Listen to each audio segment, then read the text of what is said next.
전북대 병원을 비롯해 전국 병원의 전공의 6천여 명이 사직서를 내면서 진료에 차질이 빚어지고 있습니다. 전북특별자치도는 공공의료기관을 중심으로 비상 상황에 대비하고 있습니다. 개혁신당 이낙연 공동대표가 통합에 합의한 지 11일 만에 합당 철회를 선언했습니다. 제3지대 파열음에 민주당 공천 잡음까지 이어지고 있는데 전북 지역 총선에 어떤 영향을 줄지 관심이 쏠리고 있습니다. 전주 완주 통합을 찬성하는 단체 대표가 완주군 공공시설 사용에 불이익을 받았다며 반발하고 있습니다. 해당 기관은 사실과 다르다는 입장을 밝혔지만 통합을 두고 찬반 갈등이 반복되는 것은 아닌지 우려가 큽니다. KBS 전주방송 총국과 대학 연구팀이 공동으로 재난 경험자들의 심리 변화를 추적한 탐사 보도. 오늘은 재난 이후 정신적, 심리적 불안을 겪고 있는 사람들에 대한 국가 구호 활동에는 문제가 없는지 짚어봅니다. 정부가 재정과 인력 문제에 대한 구체적인 계획은 밝히지 않은 채 올해 모든 초등학교에 늘봄 학교 도입을 밝혔습니다. 이슈 K 전북 지역 교사단체들과 함께 해결책을 짚어봅니다.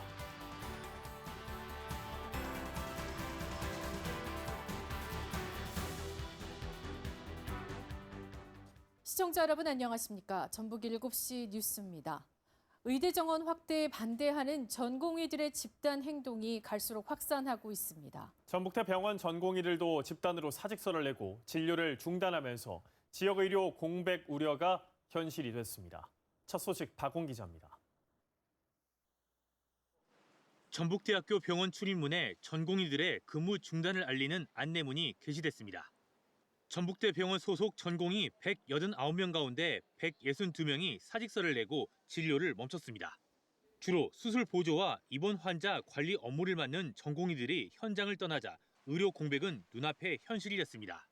전북대학교 병원 수술실은 모두 20개입니다. 현재 가동률은 전공의 부족 탓에 40%에 그치는 것으로 병원 측은 파악하고 있습니다.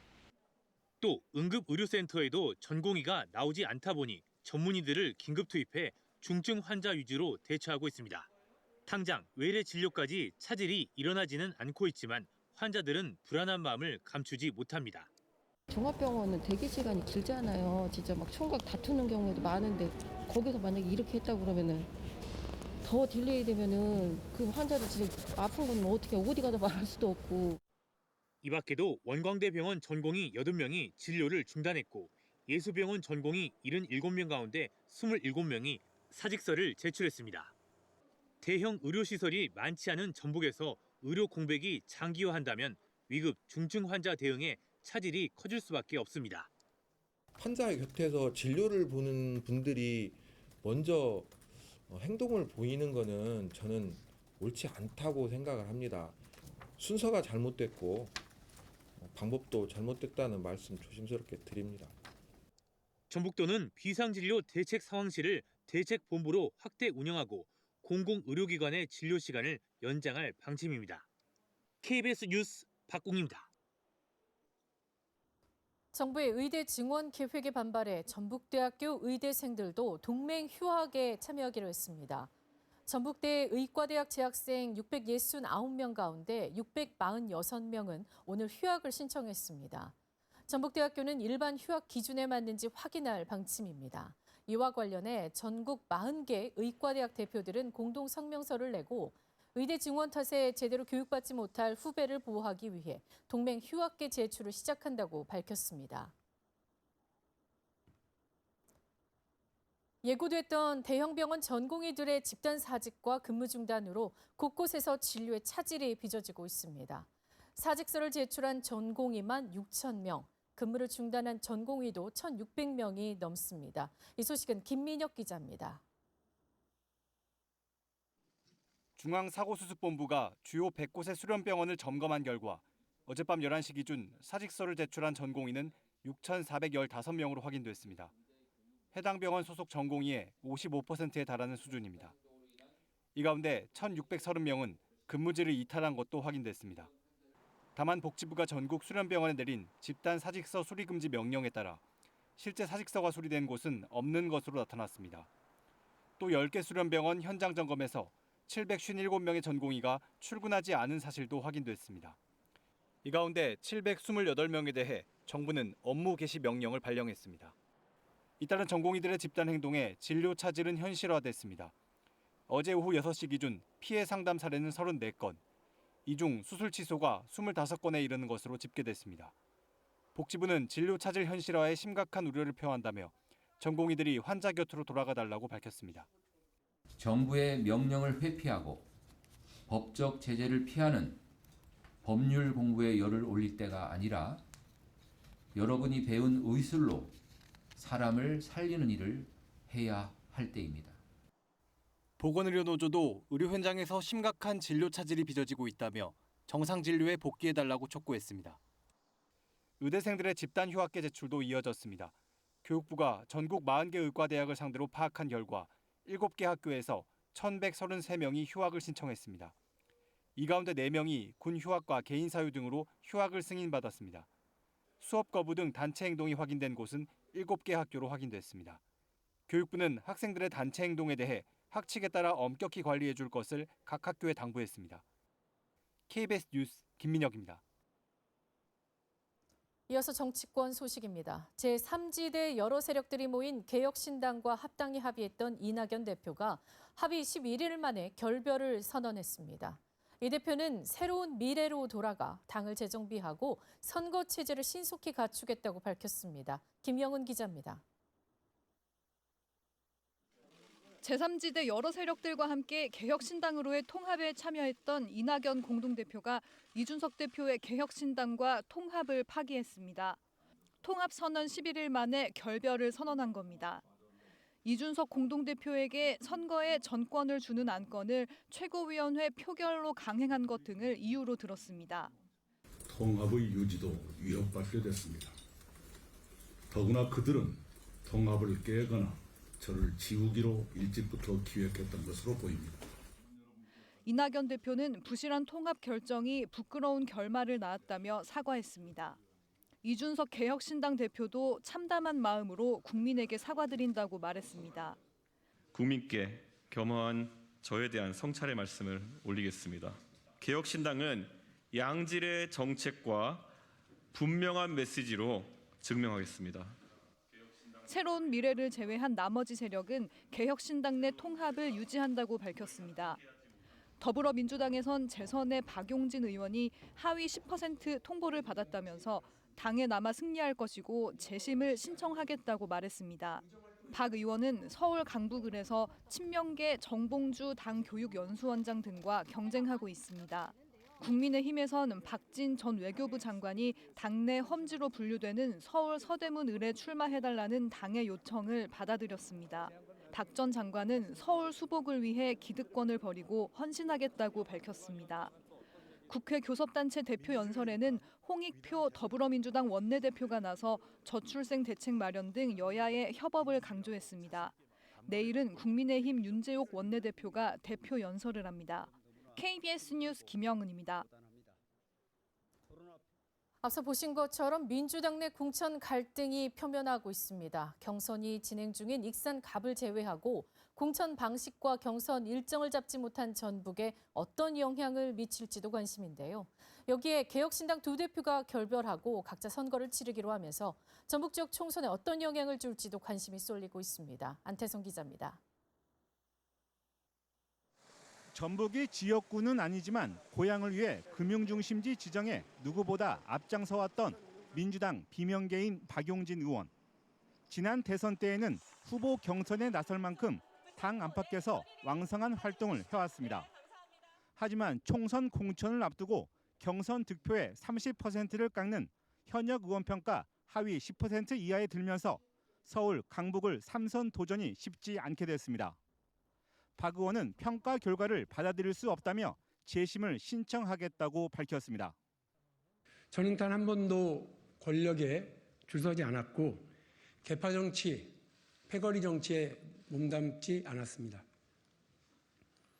오직 국민의 눈높이와 상식만을 바라보고 온갖 어려움을 헤쳐왔고 친문계로 꼽히는 사선의 홍영표 의원이 최근 후보 경쟁력 여론조사에서 빠진 것을 두고도 논란입니다. 사천 이런 걸 통해서 민주당이 뭐 공천을 하고 있다 이러면 아마 국민들이 외면할 겁니다. 이재명 대표 측 인사로 거론돼 왔던 김윤태 우석대 교수가 전략 선거구인 전주을에 출마할 것으로 알려져 배경에 관심이 쏠리고 있습니다. 이런 가운데 이낙연 새로운 미래 공동대표가 이준석 개혁신당 공동대표와 결별을 선언했습니다. 통합에 합의한 지 11일 만입니다. 그들은 특정인을 낙인 찍고 미리부터 배제하려 했습니다. 낙인과 혐오와 배제의 정치가 답습됐습니다.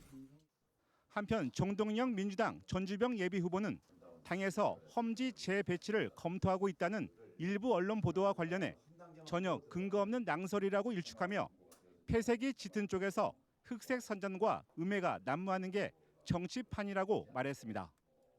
KBS 뉴스 안태성입니다. 총선이 50일 앞으로 다가온 가운데 여야가 선거구 획정에 합의하지 못하면서 혼란이 커지고 있습니다. 민주당은 지역 균형 발전 등의 이유로 전북 선거구 10석 유지 입장을 고수하고 있는 가운데 국민의힘은 서울과 전북에서 선거구 한 석씩을 줄이는 선관위 획정위 기준을 따르겠다며 맞서고 있습니다.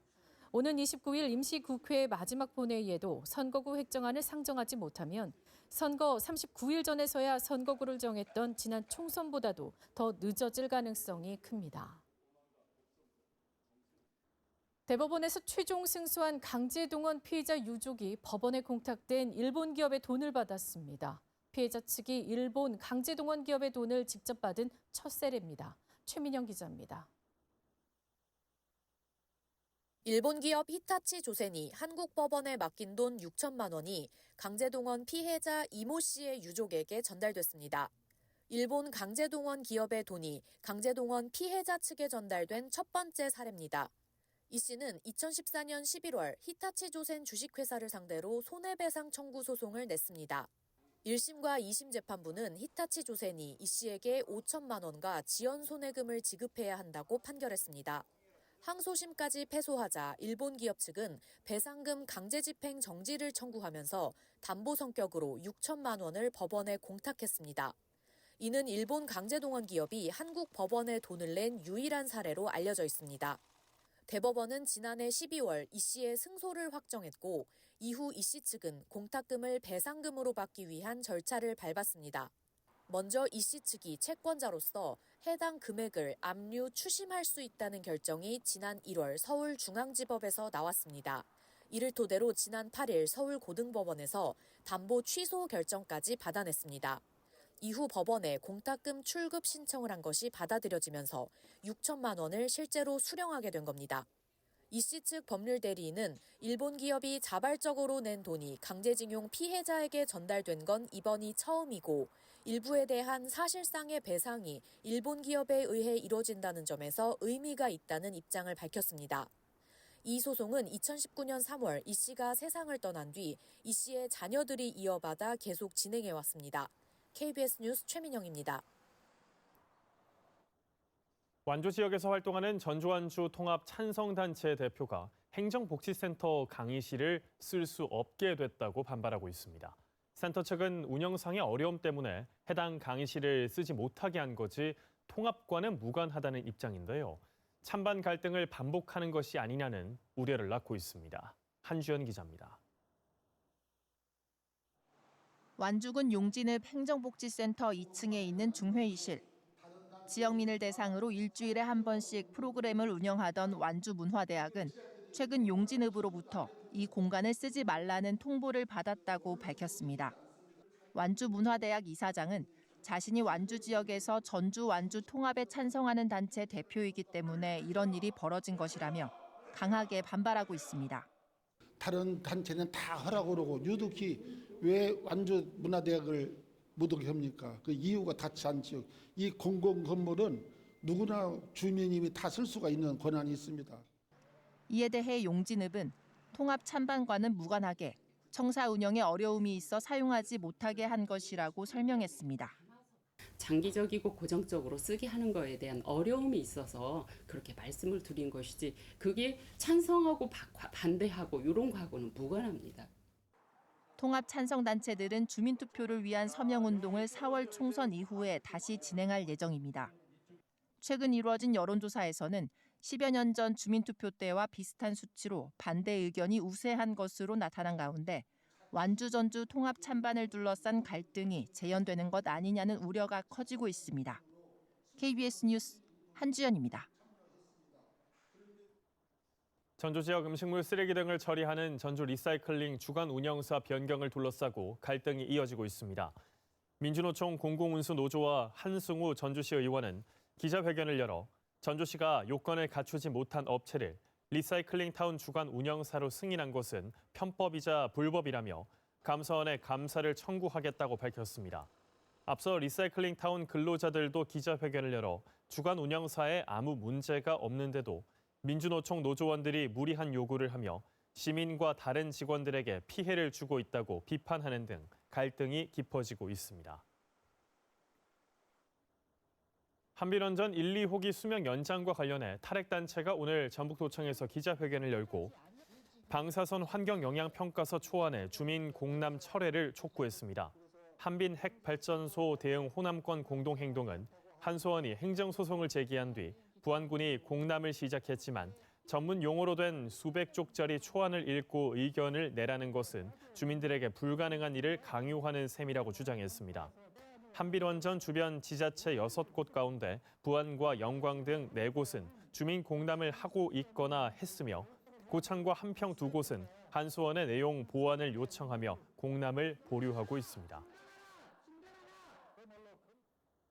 통계청이 발표한 2023년 하반기 지역별 고용조사 결과를 보면 전주에 사는 취업자 34만 3천 명 가운데 7만 5천 명이 다른 시군에서 일하는 것으로 나타났습니다.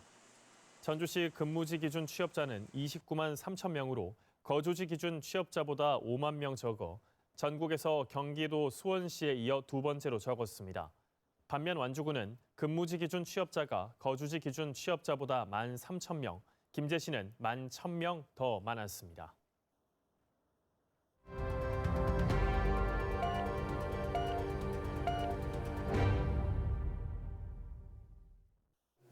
전화하면 사랑한다고 맨날 다 사랑한다. 이제는 그런 말도 못 듣고 가끔 이렇게 비가 오거나 이러면 또 이게 올라오는 거죠.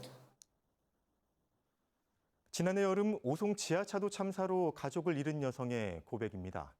KBS는 재난 경험자들의 심리 변화를 진단하고 치료를 지원하는 과정에서 허락을 구해 이 기록을 남겼습니다. 2020년 섬진강 수해민, 2022년 서울 반지하 침수 피해자, 2023년 오송 지하차도 참사 유족 등 84명의 기록입니다. 조사 결과 이들은 재난 이전의 삶을 온전히 회복하지 못했습니다. 삶의 만족도는 여전히 나쁨 단계에 머물러 있고 재난을 겪으며 악화된 건강은 거의 호전되지 않았습니다. 수면의 질 또한 나아진 경우는 25%에 불과했는데 실제 재난의 기억은 악몽이 돼 이들을 여전히 괴롭히고 있습니다. 꿈을 꿔요. 꿈이 꿔줘요.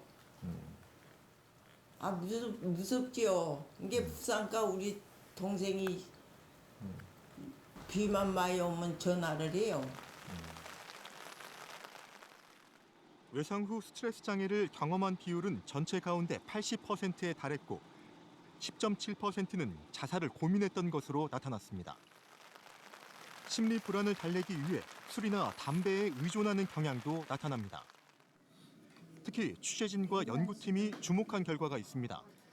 국가의 재난구호 활동 가운데 중요도를 묻는 조사에서 섬진강 수해민과 서울 반지하 침수 피해자들은 심리회복 지원과 함께 물질적 보상을 꼽았으나 오송 지하차도 참사 유족들은 심리치료는 높은 요구도를 보인 반면 경제적 지원은 대체로 원하지 않았습니다.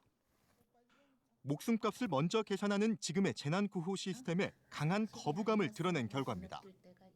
오송 같은 경우는 진상규명이 훨씬 더 필요하고 명예나 이런 것들을 지켜줄 수 있는 부분에서 좀 심리 지원들이 우선적으로 이루어져야 되고 재난 경험의 유형에 따라 국가의 구호활동 접근법이 달라야 함을 시사합니다. 실제 청주시는 참사 사흘 만에 사망보험금 등 5천만 원을 지급할 것이라고 밝혔는데 유족들의 심리회복 지원은 시작하기도 전이었습니다. 재난을 경험하고 나서 1년, 2년, 3년 이렇게 경과한 분들한테 현재 무엇이 필요한지 이런 것들을 그래도 직접 목소리를 들어봤다 하는 측면에서 재난 심리 지원이 어떤 방향으로 가야 할지 이런 부분에 대한 시사점을 제공할 수 있다고. KBS와 계명대학교 연구팀은 조사 참여자 가운데 정신건강 고위험군을 발견해 심리치료를 지원하고 있습니다. KBS 뉴스 오정현입니다. 2차 전지 소재 생산 기업인 주식회사 에코앤드림이 오늘 새만금 산업단지에서 착공식을 하고 공장 건설을 시작했습니다. 에코앤드림은 내년 상반기까지 1,800억 원을 투자해 새만금 산단 109 14만 8천 제곱미터 터에 전구체 생산 공장을 짓습니다. 새만금 개발청은 지난 2022년 9월 투자 협약을 체결할 당시 에코앤드림이 약속한 투자 규모보다 700여억 원 늘었다고 밝혔습니다. 바이오 분야 기업 두 곳이 전북도와 전주시, 익산시 등과 투자 협약했습니다. 건강식품 제조 기업인 JKB랩은 내년부터 익산에 생산 공장을 마련하는 등 1,000억 원을 투자하기로 했고 유전자 치료제 개발 기업인 인핸스드 바이오도 조만간 전주에 둥지를 틀고 400억 원대 투자를 진행할 계획입니다. 전북도는 이달 안에 바이오 특화단지 공모를 신청하고 바이오 분야 기업 추가 유치에도 적극적으로 나설 방침입니다.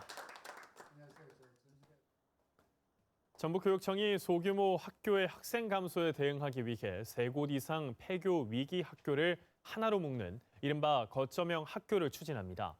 하지만 마을 소멸 우려와 주민 반발 해소가 과제로 제기되고 있습니다. 이종환 기자입니다. 전교생이 13명인 남원의 한 중학교입니다. 70년 넘는 역사를 자랑하지만 해마다 학생 수가 줄면서 당장 폐교를 걱정할 처지입니다. 차로 10분 거리의 이 중학교는 좀처럼 학생이 늘지 않자 최근 인근 중학교와 통합을 결정했습니다. 하지만 학생 수를 합해도 20명 안팎에 불과해 또다시 통폐합 우려를 안고 있습니다. 이에 전북교육청은 폐교 위기에 처한 3개 이상 학교를 통합하는 거점형 학교라는 카드를 빼들었습니다. 기존 학교 간 1:1 통합 방식으로는 적정 규모의 학생 수를 유지하는 데 한계가 있다고 보기 때문입니다. 적정 규모를 통해서 우리가 투자도 늘릴 수 있고 그리고 교육력도 높이고 그리고 학교의 지속 가능성도 높일 수 있을 것으로 기대를 합니다. 먼저 지역사회 요구가 있는 반경 10km 이내에 남원 금지중과 송동중, 수지중, 대강중을 첫 대상으로 정했습니다. 2028년 개교를 목표로 학교별 설명회와 의견 수렴 등의 절차를 거쳐 이들 학교 부지 가운데 한 곳에 통합학교를 짓게 됩니다. 폐교 한 곳당 90억 원의 재정 지원과 학교 운영비를 별도로 지원해 최신 교육시설과 기숙사를 짓고 통학 지원 혜택도 줄 방침입니다. 다만 폐교 지역의 경우 학생들이 떠나면 자연스럽게 마을도 사라질 거라는 우려가 크다 보니 주민 반발 해소가 관건입니다.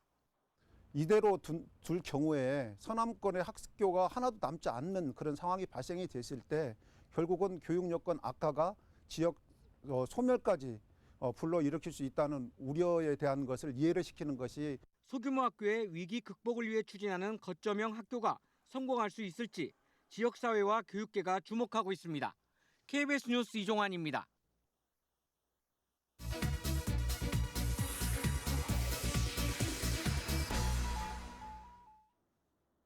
전북 지역 화제와 이슈를 짚어보는 이슈K 시간입니다. 정부가 올해부터 모든 초등학교에 늘봄학교를 도입하기로 했습니다. 우선 1학년이 대상인데 전북은 1학기부터 75개 학교에서 늘봄학교를 진행하고 2학기부터는 전북 모든 학교로 확대하는데요. 하지만 예산과 인력에 대한 대책은 구체적으로 나온 게 없습니다. 정재석 전북교사노조 위원장, 송욱진 전교조 전북 지부장과 함께 해결책은 무엇인지 자세히 짚어보겠습니다. 두 분 어서 오십시오. 네, 안녕하세요. 네, 안녕하세요. 먼저 늘봄학교가 다음 달 새 학기부터 시작이 됩니다. 교사와 학부모, 돌봄 전담사들은 여전히 혼란스럽다는 반응인데 무엇이 구체적으로 문제일까요? 네. 정재석 위원장님 먼저 답해 주시죠. 우선 늘봄학교가 갑자기 시행되는 바람에 늘봄학교를 하려면 늘봄 프로그램을 운영을 해야 됩니다. 그렇기 때문에 유휴공간이 없는 신도시의 과밀학교 같은 경우에는 1, 2학년들이 또 교실을 오후에 비워줘야 하는 일이 일어나죠. 네. 그렇기 때문에 선생님들이 업무 공간이 없다는 점이 있고요. 지금 그리고 행정실이나 교감 선생님의 업무가 더 늘어나게 됩니다. 예산이 늘어나면 반드시 그에 대한 일을 더 해야 되겠죠. 그렇기 때문에 각 주체들이 힘들어하고 있긴 하는데요. 다행히 전북은 교사 업무를 배제한다는 취지에서 되게 의의가 있는데요. 3시간씩 일하셨던 방과후 코디 분이 늘봄 프로그램 운영과 기존의 방과후 업무를 하는 늘봄 지원사로 돌봄 전담사가 원래 6시간씩 근무를 했는데요. 그분들이 8시간으로 전환을 하면서 늘봄 전담사가 됩니다. 그러한 점에서 고용의 질이 좀 좋아지고 확실히 자신의 역할을 할 수 있다는 점에서 긍정적인 효과는 있습니다. 그렇군요. 송지 부장님, 전북 지역 늘봄학교 선정 과정에도 문제가 있다는 목소리가 나오고 있습니다. 구체적으로 어떤 내용인가요? 네, 올해 1학기에 무려 75개나 되는 학교들이 늘봄학교로 선정이 됐습니다.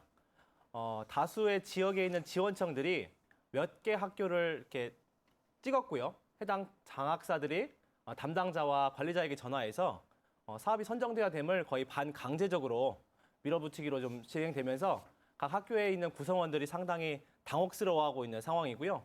거의 폭력적인 행정에 일변도를 보는 것 같아서 많은 구성원들이 지금 분노하고 있습니다. 이어서 전북교육청이 늘봄학교 시행을 앞두고 운영 계획을 밝히기도 했지요. 저녁 6시까지는 학교 안에서 그리고 저녁 8시까지는 학교 밖 기관에서 아이들을 돌볼 수 있도록 하겠다. 이런 내용을 밝혔는데 실효성이 있다고 보시는지요? 먼저 작년부터 진행했었던 다른 시도교육청에서도 실제 밤 8시까지 진행하는 수요는 대다수 없었기 때문에 막대한 예산 대비 과연 얼마나 많은 학생들이 이용할 것인가. 그도 그럴 것이 학생들에게 저녁 6시까지 또 저녁 8시까지 남아 있으라고 하면 어느 학생이 좋아하겠습니까? 특히나 제일 문제가 되는 건 어두컴컴한 6시만 되더라도 학생들이 집에 혼자서 귀가를 해야 되는데 이런 안전 관련된 문제며 또 학교 안에서 발생하는 학교폭력, 안전사고에 대해서 누가 책임질 것인지 거기에 대한 마땅한 대책이 발표됨 없이 지금 졸속적으로 진행되는 부분들이 좀 걱정스럽습니다. 무엇보다 사실 시급한 문제는 아이들을 돌볼 교원들을 확보하는 거겠죠. 정부는 기간제 교원 2,000명가량을 채용할 계획이라고 밝히기도 하긴 했지만 우려되는 점들이 있을 것 같습니다. 네, 전북에도 한 20여 명의 기간제 교사들을 채용한다고 지금 발표가 됐는데요. 실제 지금 2주 남짓 새 학기를 맞이하는데 워낙 사람 구하기가 어렵다 보니까 중등교사 자격증이 있는 사람이 초등학교 기간제 교사로 와서 한 10시간 남짓의 시간을 직접 수업을 한다고 합니다. 중등교사 자격증을 가진 사람이 초등학교 수업을 하는 상황이 생기는 상황이 바로 이런 이제 우려하는 부작용들이 생기고 있는 거고요. 최악의 경우는 결국은 이제 업무로만 교사들이 시간을 또 행정 업무에서 좀 제외하면 되는 거 아니냐라고 하지만 실질적으로 아까 위원장님 말씀하셨던 것처럼 겸용교실에서 학생들이 오밀조밀 한 학급에 20명이나 되는 아이들이 저급한 돌봄을 받는 부분들이 상당히 문제가 되고 있습니다. 그렇군요. 정 위원장님, 앞서 송지 부장님도 잠시 언급해 주셨는데 늦은 시간까지 학생들이 학교에 있을 때 안전에 대한 우려 여전히 식지 않고 있습니다. 어떻습니까? 학부모님들이 학교를 믿는 것은 동선 때문이라고 생각을 하거든요. 동선과 학교 구성원들에 대한 믿음이라고 생각을 해요. 그렇기 때문에 그러한 점은 안전을 보장할 수 있겠지만 학생들의 건강이 전 걱정이 됩니다. 오랫동안 학교 건물에 머물러므로써 건강권 침해가 염려가 되고요. 그렇기 때문에 일부 교원단체는 늦은 시간까지 학생들이 남아있는 것에 대해서 아동학대라고 주장하기도 합니다. 그렇군요. 늘봄 학교 정책, 학부모와 학생 또 교원 모두가 만족할 수 있는 바람직한 방향을 찾아야 할 텐데요. 어떻게 보시는지 정 위원장님 먼저 간단히 말씀해 주시죠. 수치를 따르느냐 가치를 따르느냐의 문제로 보이고요. 네. 교육부가 자꾸 목표 수치를 이야기를 하죠. 그래서 억지로 하는 것은 부작용이 나기 마련이기 때문에 수요 조사를 정확히 해야 한다고 생각하고요. 그리고 서울의 중구형 돌봄 모델이 있습니다. 그 모델에서는 학교가 공간을 제공하고 운영은 지자체가 합니다. 그리고 1교실 2돌봄 교사제를 하고 있죠. 그렇기 때문에 돌봄의 질이 확실히 높습니다. 물론 예산이 많이 들겠죠. 우리가 가치를 따르자면 그러한 돌봄 형태로 가야 되고요. 늘봄도 마찬가지고요. 그런데 정부는 자꾸 효율성을 따지죠. 예산을 아끼고 학교의 구성원들을 이용해서 인력을 쓰는 형태로 가고 있는데요. 우리가 어떠한 가치가 더 중요한지, 아이들의 건강, 아이들의 질 높은 돌봄을 위해서 어떠한 것을 따르느냐는 가치로운 것에 더 투자를 해야 한다고 생각을 합니다. 알겠습니다. 송지 부장님도 바람직한 방향에 대해서 한 말씀 해주시겠지요. 네, 이번 주 토요일에도 어김없이 늘봄을 지자체로 이관하라라고 하는 선생님들의 절박한 외침에 좀 함께 했는데요. 네. 단연 그 정부에서는 저출생을 막기 위해서 긴 시간, 장시간 학생들을 학교에서 돌보겠다 이런 취지인데 어느 부모님들이 늘봄이 필요해서 돌봄이 필요해서 아이를 못 낳는다 이렇게 보고 있지는 않은 것 같고 오히려 과도한 경쟁 때문에 이런 저출생의 원인이 아닌가라고 분석하는 관점이 더 올바르지 않나 싶은데요. 어쨌든 우리 학생들이 안정적이고 또 정서적인 충분한 교감과 발달 속에서 진행되려면 좁디 좁은 학교에서 돌봄이 이루어질 게 아니라 실제 해당 부모님들이 원하시면 직접 가정에서 또 지자체에서 돌봄을 할 수 있는 서비스들이 보다 더 폭넓게 확대됐으면 좋겠다라는 바람이고요. 특히나 가족과 함께 지내는 아이들의 이 유년기가 그 아이의 행복한 삶을 만들어가는 담보하는 꼭 필요한 시기인 것 같아서 그런 부분들이 더 확보됐으면 좋겠습니다. 알겠습니다. 두 분 말씀 여기까지 듣겠습니다. 나와주셔서 고맙습니다. 네, 반갑습니다. 네, 다음 소식 이어가겠습니다. 취약계층을 상대로 불법 사금융 영업을 한 업자 170여 명에 대해서 국세청이 강도 높은 조사에 들어갔습니다. 서민들을 상대로 법정 이유로 훌쩍 웃도는 이자를 뜯어내고 세금을 탈루한 사채업자와 대부중개업자 등이 포함됐습니다. 이승훈 기자입니다. 국세청 징수팀이 체납자의 거주지를 수색하자 명품 가방과 신발 등이 무더기로 쏟아져 나옵니다. 사채업자인 집주인은 신용불량자를 상대로 연간 최고 9,000%에 달하는 높은 이자를 뜯어내고 수십억 원의 소득세를 체납한 혐의를 받고 있습니다. 돈이 급한 영세 상인들에게 원금의 2배에 이르는 이자를 받아내고 소득 신고를 하지 않은 미등록 대부업자, 불법 사채업자들에게 저신용층의 개인정보를 넘기는 대가로 돈을 벌고 이를 숨긴 대출 중개 플랫폼 업자도 적발됐습니다. 국세청은 이렇게 서민들을 상대로 높은 이자를 받아 호화로운 생활을 누리면서 세금을 탈루한 사례 163건에 대해 1차 조사를 마쳤습니다. 이어 179건을 추가로 발굴해 2차 전국 동시조사에 들어갔습니다. 전주들을 2차 조사에 포함시켜 불법 소득의 종착지를 끝까지 추적하는 한편 신종수법을 활용한 불법 사채업자도 이번 조사에 포함시켰습니다. 2차 조사 대상은 검찰이 불법 사금융으로 기소하거나 금감원에 피해 접수된 사례를 넘겨받는 등 기관 간 정보 공조를 통해 선정했습니다. 국세청은 이들을 상대로 세무조사와 함께 자금 출처 조사, 재산 추적 조사 등을 병행할 계획입니다. 국세청은 지난해 이루어진 불법 사금융업자 1차 조사를 통해 현재까지 401억 원의 세금을 추징했다고 밝혔습니다. KBS 뉴스 이승훈입니다. 전교조 등 전북 4개 교원단체가 전북교육청의 단체 협약 갱신 요구안이 교육 현장의 일상을 무너뜨리고 학교 민주주의를 후퇴시킬 우려가 있다며 철회를 촉구했습니다. 이들은 도교육청이 기존 단체 협약에서 70개 조항을 삭제하고 70개 조항을 수정하자고 제안했는데 대부분이 교사 참여 배제와 자율권 침해, 권위적인 학교 문화 부활, 교권 보호 후퇴 등과 관련이 있다고 주장했습니다. 또 교육청이 학교 구성원과 소통하고 협력 토대를 만들기 위해 조항들을 손보겠다는데 과연 어떤 학교를 꿈꾸냐고 반문하면서 적극적으로 연대 막아내겠다고 강조했습니다. 오는 10월 22일부터 사흘간 예정한 2024년 세계 한인 비즈니스 대회가 전북대학교에서 열릴 전망입니다. 전북특별자치도는 기존 예정지인 국립무형유산원은 기업 전시 공간 등이 부족하다며 대형 에어돔 등 임시 건축물을 만들 수 있는 전북대를 개최 장소로 확정했다고 밝혔습니다.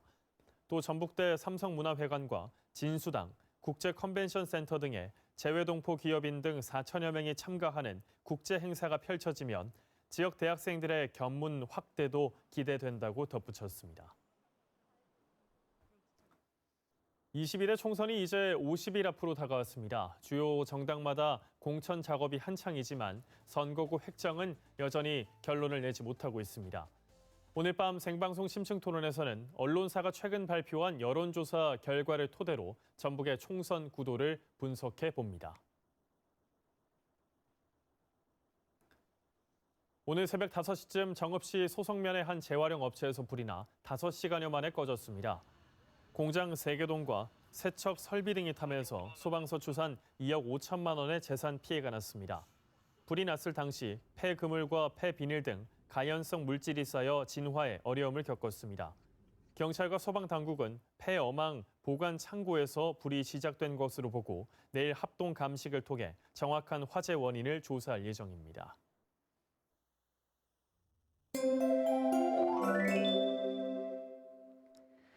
오늘 약한 비가 오락가락 내렸습니다. 내일도 비가 이어지겠고 모레 오전까지 계속되겠습니다. 예상되는 비의 양은 10에서 40mm 정도이고 기온이 낮은 동부 내륙 지역에선 모레 최대 5cm의 눈이 내리겠습니다. 현재 레이더 영상 보시면 전국적으로 넓은 비구름이 지나고 있습니다. 겨울이 지나가는 듯 했지만 연일 꽃샘추위가 기승입니다. 내일 아침과 낮 기온 모두 오늘보다 3도 정도 높겠지만 날이 흐리고 또 찬바람도 강해서 쌀쌀하게 느껴지겠습니다. 환절기 건강 잘 챙겨야겠습니다. 자세한 지역별 기온 보시면 아침 기온 군산과 김제 6도, 부안 7도를 보이겠고 낮 기온은 대부분 8도까지 오르겠습니다. 동부 지역은 아침에 진안이 3도, 장수 4도가 예상되고 한낮에는 6도까지 오르겠습니다. 당분간 해상에 풍랑이 거세겠습니다. 풍랑주의보가 내려진 서해남부 먼바다를 중심으로 최고 5m의 높은 파도가 일겠습니다. 당분간 흐린 날씨 속에 아침엔 쌀쌀하겠습니다. 날씨였습니다. 뉴스를 마칩니다. 시청해주신 여러분 고맙습니다.